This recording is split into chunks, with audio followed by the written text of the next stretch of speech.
de São Paulo, nosso histórico MONSP, representou uma escola viva de formação sindical pragmática. Então, no MONSP, você não aprendia porque um teórico veio te dizer o que fazer. Você aprendia porque tinha o que fazer. E tinha norte. E um dos grandes méritos do MONSP foi uma escola que trabalhava com a diversidade de opiniões sem perder o norte. Isso é extraordinário. Tá? E aí, na verdade, você me estimulou a começar por onde eu esperava fechar a nossa entrevista, mas eu não vejo problema nisso. E aí, quando o Neto me tocou nessa questão, principalmente quando eu recebi aquele quadro do Raimundinho, bicho, eu comecei a ver a cara de cada um, bicho.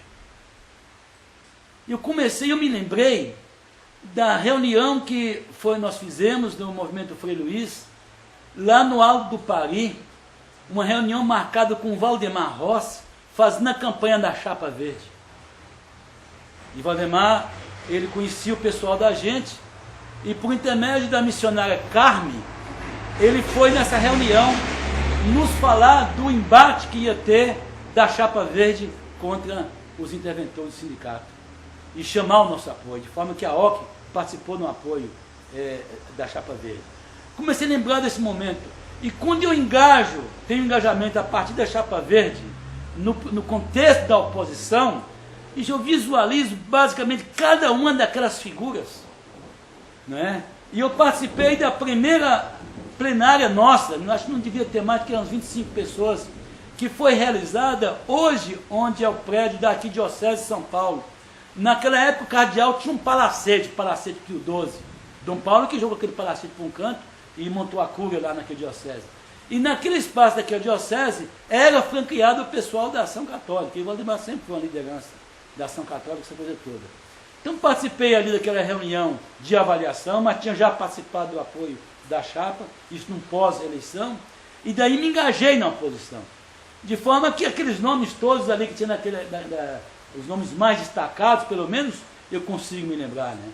Quando você fala do Valdemar Rossi, do Crispim, Raimundinho, o Gonçalo, Carijó, aí por aí vai, desses companheiros todos que a gente conheceu naquela época. E aí eu tive engajamento na oposição metalúrgica. Então a oposição metalúrgica para mim começou por aqui, mas no decorrer de toda a minha vivência, no meu engajamento, que eu tive também uns hiatos. Quando eu trabalhei em Guarulhos, eu não tive quase participação com a oposição, só acompanhava as informações dos boletins. Quando eu fui trabalhar em São Caetano, 3 anos e meio, eu também distanciei da prática direta da oposição na cidade de São Paulo. Tá? Mas principalmente em São Caetano do Sul, a minha militância na usina Vilares foi uma somatória da FNT com o MONSP. Você vê essa troça interessante? Então foi isso. Essa é a minha forma de ser, e eu atribuo um cara de origem camponesa, pai artesão de costume de couros, um pouco agricultor, não é? E chega em São Paulo em 58, pouco já falei na minha apresentação, tá? Meu grande engajamento político foi se dar na Frente Nacional do Trabalho, porque eu não tinha ainda uma estrutura política, até que pessoal sim, porque o chamativo era muito apaixonante, mas a família não, de engajar de forma direta no movimento clandestino, na radicalidade que ele cobrava. Eu não participei do movimento clandestino nas suas etapas mais radicais. Tá? Então, aí eu fui participar, encontrar um espaço onde eu pudesse ter uma militância engajada e comprometida, mas que não fosse tão contundente. Né?